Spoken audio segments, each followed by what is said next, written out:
Salut à tous les astronautes, on se retrouve pour la vidéo pour la deuxième partie du programme Apollo 11. C'est pas la dernière car il y aura une troisième partie qui elle sera beaucoup plus courte. Maintenant, on était au transit entre la Terre et la Lune.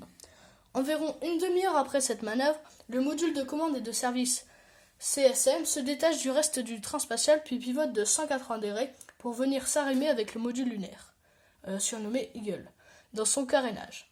Le trajet aller dure approximativement 3 jours, avant que 73 heures donc. Avant que le vaisseau Apollo atteigne l'orbite lunaire, la mise en orbite se déroule en deux phases. Une première manœuvre place le vaisseau en orbite elliptique, allant de 60 miles nautiques, 111 km, à 169,7 miles nautiques, 314 km. Une deuxième manœuvre réduit l'orbite, la faisant passer à une apolune de 66,1 miles nautiques, 122 km, et une périlune de 54,5 miles nautiques, 101 km. L'utilisation de deux manœuvres a été choisie par crainte qu'en cas d'une unique manœuvre, le moteur soit arrêté trop tôt. De plus, la deuxième manœuvre permet de s'assurer que l'orbite passe à la verticale du site d'atterrissage choisi et soit au moment du retour de l'expédition lunaire optimale pour que le module lunaire puisse rejoindre le module de commande. Après avoir stabilisé son orbite au cours de 13 révolutions autour de la Lune, le vaisseau Apollo se scinde en deux. Collins reste seul dans le CSM, restant en orbite, pendant qu'Armstrong et Aldrin entament leur descente vers le sol lunaire dans le module Eagle. L'atterrissage du module Eagle. Les différentes phases de descente du module lunaire vers le sol lunaire. Lorsque le module lunaire est descendu à une altitude de 150 mètres, ce qui le place théoriquement à une distance de 700 mètres du lieu visé, point désigné sous le terme de low gate, démarre la phase d'atterrissage. Si la trajectoire était convenablement suivie, les vitesses horizontales et verticales sont respectivement alors de 66 km/h et 18 km/h. La procédure prévoit que les pilotes prennent la main pour amener le module lunaire au sol, mais ils peuvent, s'ils le souhaitent, laisser faire l'ordinateur de bord qui dispose d'un programme de pilotage pour cette dernière partie du vol. Les péripéties de la descente d'Apollo 11 sur le sol lunaire. Durant la phase de descente, l'équipage est gêné par une alarme. L'alarme est fait 1202 émise par l'ordinateur, pouvant amener à l'annulation de la mission. Steve Balls, 25 ans, l'un des programmeurs de l'ordinateur de vol présent dans le centre de contrôle Houston, détermine que l'alarme correspond à une saturation des capacités de l'ordinateur qui peut être ignorée. Et après 30 longues secondes, Houston confirme que la mission peut se poursuivre. L'enquête effectuée par la suite révélera que la surcharge de l'ordinateur était due à l'envoi à l'ordinateur des signaux par le radar de rendez-vous à fréquence très rapprochée. Il y avait en fait deux erreurs. D'une part, la procédure fournie aux astronautes indiquait à tort de laisser le radar de rendez-vous allumé, et d'autre part, il y avait un défaut de conception dans l'interface entre l'ordinateur et le radar de rendez-vous. Les simulations réalisées n'avaient pas permis de détecter l'anomalie, car l'ordinateur de rendez-vous n'était pas branché pour les atterrissages.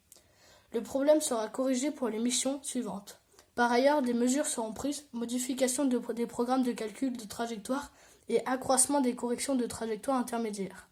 Pour que les pilotes disposent de plus en plus de marge de carburant, Steve Balls sera reçu à la Maison-Blanche par le président Nixon et remercié d'avoir ainsi sauvé la mission. Accaparé par ces alarmes, Armstrong laisse passer le moment où, selon la procédure, il aurait dû exécuter une dernière manœuvre de cette correction de la trajectoire. Le module lunaire dépasse de 7 km le site sélectionné pour l'atterrissage et s'approche d'une zone encombrée de rochers. Le module lunaire Eagle se pose dans la mer de la Tranquillité le dimanche 20 juillet 1967 à 20h17. Avec 20 secondes restant du propeller réservé à l'atterrissage à 7 km du lieu prévu à l'origine. Les premiers mots d'Armstrong destinés au contrôle de la mission sont « Houston, ici la base de la Tranquillité, l'aigle a alluni ». Armstrong et Aldrin se félicitent d'une poignée de main et une tape dans le dos avant d'entamer la liste des contrôles destinés à vérifier que le module est prêt pour un décollage d'urgence si la situation se justifie. S'ensuit alors une longue séquence avant la sortie des astronautes, liste de vérification, pose des combinaisons spatiales et vérification, dépressuration du module lunaire, etc. Maintenant, on va parler de la sortie des astronautes. Alors, après un ultime test radio, la dépressurisation est lancée. L'air de la cabine s'échappant dans le vide lunaire, au bout de 15 minutes, la pression n'est toujours pas tombée à zéro et Houston suggère d'ouvrir tout de même l'écoutille carrée large de 80 cm à ras du plancher sous le tableau de bord. Armstrong se met à genoux et passe ses jambes à reculons, guidé par son coéquipier. Puis il se redresse sur l'échelle de descente. Aldrin tend alors à Armstrong le Jettison Bag, contenant les emballages vides des repas et autres déchets. La poubelle est jetée par l'astronaute et apparaîtra distinctement sur le premier cliché pris à la surface de la Lune, avant qu'elle ne soit poussée sous le module lunaire où l'on peut le distinguer sur plusieurs clichés célèbres. Alors Neil Armstrong effectue le premier pas sur la Lune le lundi 21 juillet 1969 à 2h56 et 20 secondes. Enfin, en heure française, c'est 3h56 et 20 secondes. Le 20 juillet, 21h56 et 20 secondes, 6h41 après l'alunissage, devant plusieurs centaines de millions de spectateurs écoutant les premières impressions de l'astronaute, celui-ci, en posant le pied sur le sol lunaire, lance son message resté célèbre.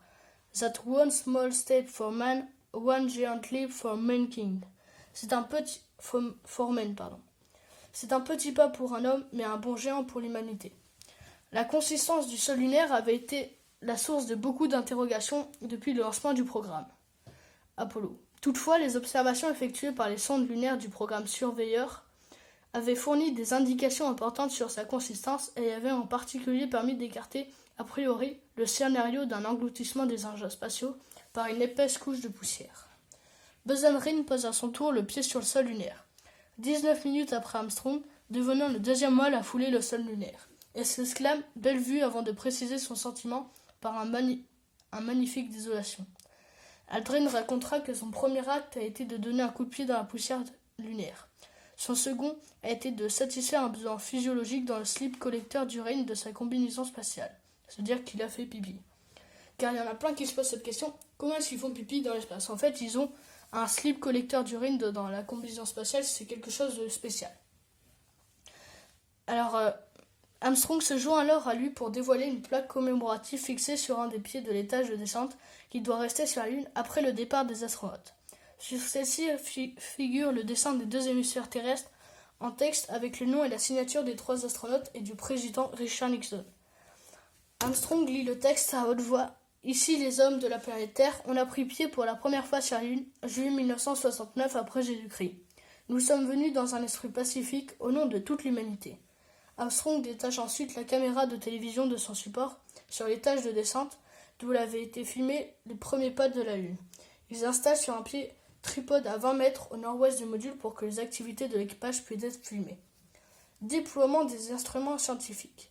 Les astronautes disposent de relativement peu de temps pour accomplir le volet scientifique de leur mission. Aldrin déploie le capteur de particules de vent solaire qui se présente sous la forme d'une feuille d'aluminium tendue par une hampe. Ce Solar Wind Composition Experiment, seule expérience d'origine non américaine pour cette mission, est d'origine suisse, et est déployé avant le drapeau du Lunar Flag Assembly. À 23h45, l'heure de Washington, Houston demande aux astronautes de se déplacer dans le champ d'une des caméras pour un échange téléphonique avec le président des États-Unis, Richard Nixon, qui suit la retransmission télévisée de l'atterrissage sur la Lune depuis le bureau ovale de la Maison-Blanche. Au cours de l'échange de 2 minutes, Armstrong déclare « It is a great honor and privilege for us to be here representing not only the United States, but men of peaceable nation, men with an interest and a curiosity, and men with a vision for the future. » La traduction, c'est un grand honneur et un privilège pour nous que d'être ici. Représentons non seulement les États-Unis, mais les hommes de paix de toutes les nations et qu'ils ont un intérêt de la curiosité pour une vision pour le futur. Les astronautes reprennent leur travail tandis qu'Armstrong collecte rapidement des échantillons avec sa pelle.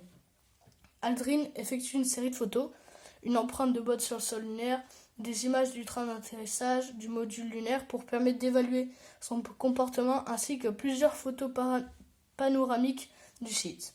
L'équipage a accumulé à ce stade 30 minutes de retard par rapport à l'horaire prévu.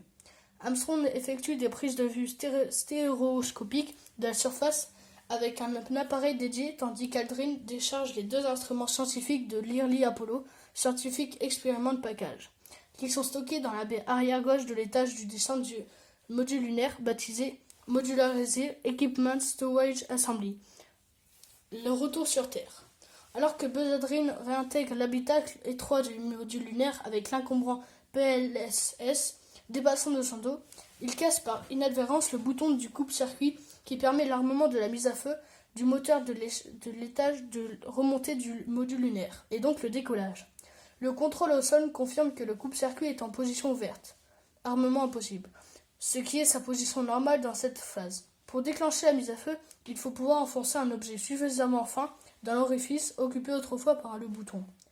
Une dizaine d'heures plus tard, lorsque le décollage s'impose de refermer le court-circuit, Aldrin utilise à cette fin la pointe d'un stylo qu'il raconte avoir conservé en souvenir avec l'accord de la NASA. À la suite de cet incident, la NASA décide que les protections seront placées sur les coupe-circuits pour les missions suivantes et ajoute des checklists supplémentaires pour contrôler l'état des courts-circuits. Les astronautes rouvrent l'écoutille pour jeter au dehors pactage inutile et PLSS, Houston déclarant que l'impact des sacs a été enregistré par le sismographe. Après avoir consacré 3 heures à différentes tâches, dont la mise en oxygène de l'habitacle et à leur repas, les astronautes entament une nuit de repos, 114 heures et 53 minutes après le début de la mission. L'habitacle offre très peu d'espace. Le trajet retour de la Lune vers la Terre ne dure que 2 jours et demi, 62 heures, contre 3 jours, 73 heures pour le trajet aller.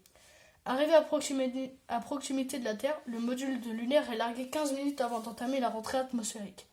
Le vaisseau pénètre dans l'atmosphère environ 11 km par seconde et atterrit 15 minutes plus tard à 16h50 et 59 minutes dans l'océan Pacifique à 3 km du point visé. L'amérissage a eu lieu à 2660 km à l'est de l'atoll de Wake et à 380 km au sud de l'atoll Johnson. Le porte-avions USS Hornet chargé de récupérer l'équipage se trouve à 22 km du point d'amérissage.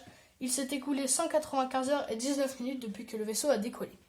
Alors, pour cette deuxième partie, c'est fini. Pour le prochain épisode, la troisième partie, on va parler de la conclusion et de toutes les choses qui ont suivi la mission. Alors, les astronautes, j'espère que cette vidéo vous aura plu et que vous aura fait apprendre beaucoup de choses sur le programme Apollo 11. Alors, je vous demande de vous abonner et de lâcher un petit pouce bleu. I'm going to step off the limb now. That's one small step for man, one giant leap for mankind.